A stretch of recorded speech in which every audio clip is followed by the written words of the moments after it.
बिस्मिल्लाहिर्रहमानिर्रहीम। नाज़िया से बात से मैं हूं इकबाल जंजुआ। आप देख रहे हैं मेरा यूट्यूब चैनल और फेसबुक। आपसे दरख्वास्त है कि आप यूट्यूब चैनल को सब्सक्राइब करें और फेसबुक पेज को लाइक करें। मुझे ये नहीं पता कि कहीं बैकएंड पे कहीं चेक लगा हुआ है या आप लोग खुद दिलचस्पी नहीं लेते या पसंद नहीं करते कि कहीं अरसे से मेरी जो फेसबुक पेज के ऊपर जो फॉलो करने वाले हैं वो कई सालों से एक ही जगह पे रुके हुए हैं, और दूसरी तरफ जो सब्सक्राइबर हैं वो 90% या 99% वो लोग हैं जो देखते हैं मेरा चैनल लेकिन उसे सब्सक्राइब नहीं करते। चलें, आपकी मर्ज़ी, बात वही वाली है कि मैं ये नहीं कहता कि दिल करे या फलाना, लेकिन मैं चाहता हूँ कि आप उसे सब्सक्राइब करें। दूसरी बात यह है कि ये जो मैं बात करता हूँ तो इसका मतलब ये नहीं कि मैं कोई बहुत बड़ा फ़लसफ़ा सुनाता हूँ। लेवल है सोसाइटी के अंदर, बाद लोग बड़े लोगों की बात सुनते हैं, बाद लोग आम आदमी की बात से बड़े मुतासर होते हैं। मेरी कोशिश ये होती है कि मैं वही कोई पुरानी एक बात जो 2, 10, 20, 30 बंदों ने की है उसी को रिपीट करने से बेहतर ये है कि मैं एक तज्जिए के तौर पे बात करता हूँ, एक एनालिसिस पेश करता हूँ और फिर अपने बसात के मुताबिक अपनी जो कम अक्ली है उस कम अक्ली के मुताबिक उसमें से एक बात निकालने की कोशिश करता हूँ और फिर वो आपसे शेयर करता हूँ कि मैं ये चाहता हूँ कि आप भी ज़रा उससे सोचें या आपके अंदर वो तहरीक पैदा हो सोचने की। हमारा एक जानने वाला था, वो तबलीग से उसका ताल्लुक़ था, तबलीगी जमात से, पाकिस्तान के चप्पे चप्पे में उसने तबलीग की। उसे इत्तफ़ाक़ हुआ जापान में तबलीग करने के लिए जाने के लिए। तो मैं मुख्तसर सी बात करूँगा, मेरी उससे बैठक हुई तो मैंने उससे पूछा तो उसने कहा जी कि हम जापान में गए और जापान में हमने देखा कि वहाँ पर हर शख्स इतना कमिटेड था अपने काम से, अपनी ज़ात से, अपने मुल्क से, अपने वतन से, कि वो जो बात करता था उससे क़यामत बर्पा हो जाए वो वादा पूरा करता था। जितना वो टाइम उसे लगना था वो हमेशा उसी टाइम पे दफ्तर, दुकान, स्कूल, कॉलेज, यूनिवर्सिटी पहुंचता था। यहाँ तक कि किसी जगह पे अगर इर्द-गिर्द सारे बुद्धिस्ट हैं, जापानी हैं, जापानीज़ हैं और उनके बीच में एक घर मुसलमानों का है या कोई ऐसा घर है जिसमें सिर्फ़ एक औरत मुसलमानों की रहती है, वो कहता है कि वो इतनी महफूज़ होती थी कि वहाँ पर उसे किसी किस्म का कोई ख़तरा नहीं था। बहुत सी उसने बातें की जापान के हवाले से, आप वैसे भी सुन चुके हुए हैं।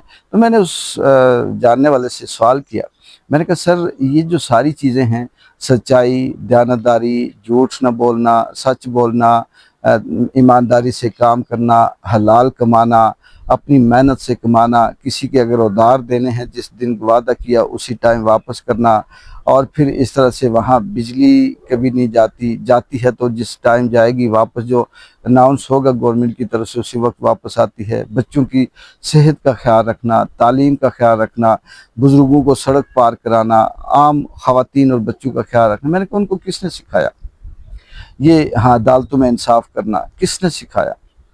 क्या उनके पास कुरान और हदीस उतरा है? क्योंकि वो तो बुद्धिस्ट हैं। फिर किसने कहा कि ना वो उन्हें जन्नत का कोई तसव्वुर है, ना जहन्नम का तसव्वुर है? फिर उन्हें क्या ज़रूरत है ये सारी चीज़ें करने की?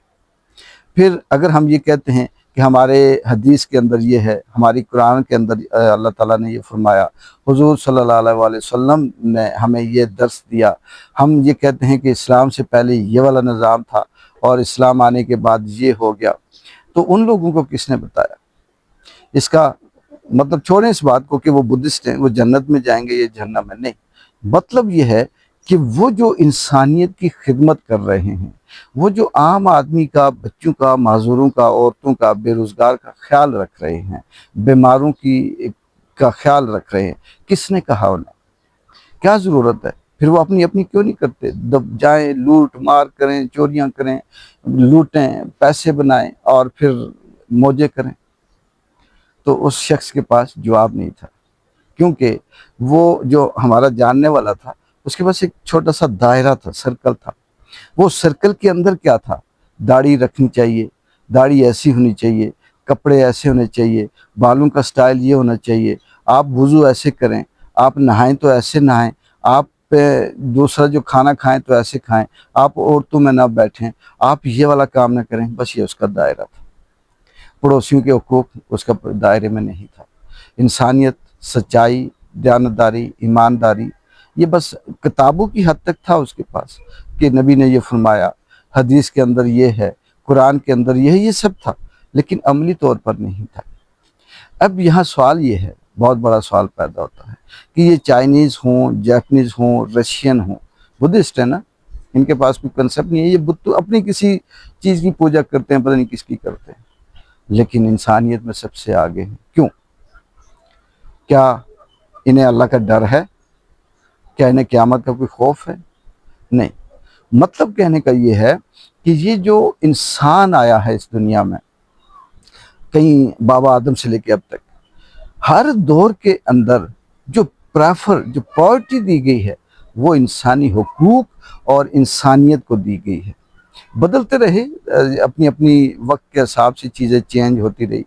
फिर जब हमारा मज़हब इस्लाम आया, हुज़ूर सल्लल्लाहु अलैहि वसल्लम आए, तो हुज़ूर सल्लल्लाहु अलैहि वसल्लम ने उन सारी चीज़ों को, उन इंसानी हुकूक को, उस इंसानियत को, उस हलाल हराम को, क्या खाना है क्या नहीं खाना, हलाल कितनी अहमियत रखता है, इंसान अपने सच बोले तो क्या अहमियत है, झूठ क्या नुकसान देता है, ये सारी चीज़ों को उन्होंने एक समेट कर हमें बता दिया कि ये असल ज़िंदगी, ये है, उसूल ज़िंदगी ये है, और इसके ऊपर गुजारा करें। मतलब ज़िंदगी गुजारेंगे तो आपको अल्लाह की तरफ से ये इनाम मिलेगा। उसकी वजह यह है कि हम यकीन रखते हैं उस कुदरत पे, उस अल्लाह की ज़ात पे।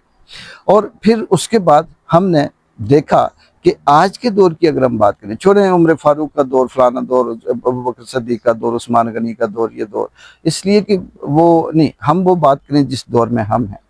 हम सिर्फ क्या करते हैं कि मिसाल दे देते हैं, हमारी हदीस के अंदर ये है, हमारे नबी ने ये कहा, अबू बकर ने ये कहा, हज़रत उमर का ला ये था, फलां जब उसने कपड़ा ज़्यादा पहन लिया तो सवाल हो गया, ये हमसे मिसाल देते हैं, लेकिन अमली तौर पर ऐसा नहीं करते। क्यों नहीं करते? कि हमने सिर्फ़ और सिर्फ सहारा ये ले रखा है कि हमारा कुरान और हदीस ये कहता है हम जो मर्ज़ी करें करते रहें। लेकिन वो जो बुद्धिस्ट है, जिनके ऊपर ना कोई कुरानी आयत उतरी, ना हदीस है, और वो सारे वो काम करते हैं जो हमारे मज़हब के अंदर, हमारे इस्लाम के अंदर, हमारे नबी की तबलीग के अंदर है। और फिर उसके बाद हम कहाँ फंसे हुए हैं? हमारे यहाँ प्रॉब्लम क्या है? हमारे यहाँ प्रॉब्लम ये है कि जब भी आप किसी महफिल में बैठेंगे, किसी मौलाना से बात करेंगे, तो वो एक ही रट लगाएगा, आखिरत, जन्नत, हुरें, ये सहूलत, वो सहूलत। आज फ़लस्तीन में क्या हो रहा है? क्या मुसलमानों की आंखें बंद हैं? क्या दुनिया के इंसानों की आंखें बंद हैं? किस तरह से बच्चे भूखे मर रहे हैं? आज के दौर में फ़लस्तीन के अंदर अगर भूख से बच्चे मरें तो क्या ये दुनिया और ख़ास करके मुसलमानों के लिए सवालिया निशान नहीं है? हमारे मुल्क के अंदर क्या हो रहा है? किस तरह से लोगों को उल्टा लटका कर मारा जा रहा है? क्या ये सवालिया निशान नहीं है? बाजोर, तीरा, 26 नवंबर, बाकी जो चीज़ें हैं, क्या हो रहा है? क्या ये सवालिया निशान नहीं है? फिर दूसरी बात कि हमारे हुक्मरान, हमारे एक मुक़्तदर हल्के, ताकतवर हल्के, बासर लोग, उनके अंदर मीडिया है, जजेस हैं, डॉक्टर हैं, इंसानी हुकूक की तंजीमें हैं, हमारी इस्टेब्लिशमेंट है, ब्यूरोक्रेसी है, अदलिया है, पार्लियामेंट है, और इस तरह से बेशुमार तंजीमें हैं। क्या इनकी ज़िम्मेदारी ये नहीं है कि वो इस जुल्म के ख़िलाफ़ आवाज़ उठाएं? जो जुल्म करता है या उसे समझाएं या फिर उसके ख़िलाफ़ बात करें? नहीं करते। क्यों? हमें यही दर्श दिया जाता है ना, मुफाद या ब्लैकमेल या खौफ है या उन्हें किसी चीज़ का ख़तरा है। तो असल में ये जो ब्लैकमेल वाला लफ्ज़ है, ये जो खौफ और ख़तरे वाली बात है, इसके पीछे वो उनकी ज़ाती मुफाद की लालचें हैं। बिल्कुल ऐसी है, इस पे बात ख़त्म करूँगा। जैसे आप किसी अमीर शख्स से लाख, 2 लाख, 3 लाख, 4, 5, 10, 20 लाख आप उधार ले लें, और वो देने वाला जो आपको 10 लाख उधार देगा, उसे पता है कि ये वापस नहीं कर सकता, फिर वो क्या करेगा? फिर वो आपके ऊपर हर चीज़, हर बात मुसल्लत करेगा, आपको दबाएगा। अब आप उसकी हर बात को नापसंद करते हुए भी खामोश रहेंगे, आप उसके फैसले को न चाहते हुए भी चुप करके सुनेंगे। क्यों? आपको पता है कि यार मैंने इसके पैसे देने हैं, और अगर मैंने इसे कहा कि मैं तुम्हारी ये बात नहीं सुनता, तुम्हारे कहने पे ये रिश्ता नहीं देता, तुम्हारे कहने पे मैं फलाने को नहीं छोड़ता, तो ये वो पैसे मांगेगा, और जब वो पैसे मांगेगा तो फिर मेरे पास तो है नहीं।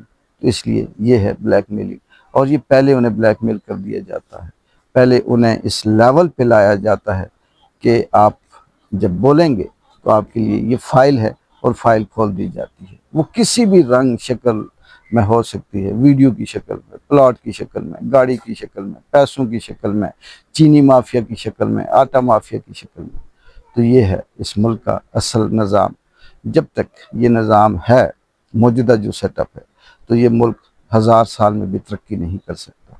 इस मुल्क के अंदर कहीं सदियों बाद भी बेहतरी नहीं आ सकती, जब तक कुदरत के बनाए हुए असल उसूल पे अमल नहीं किया जाता। हुज़ूर सल्लल्लाहु अलैहि वसल्लम का बताया हुआ रास्ता, मीन के वो सच्चाई, दयानतदारी, ईमानदारी, इंसानी हुकूक की हमायत करना, सच बोलना, इंसाफ करना, जब तक ये नहीं किया जाता, ये मुल्क तरक्की नहीं कर सकता। एक बार जो की इजाज़त है, अल्लाह हाफ़िज़।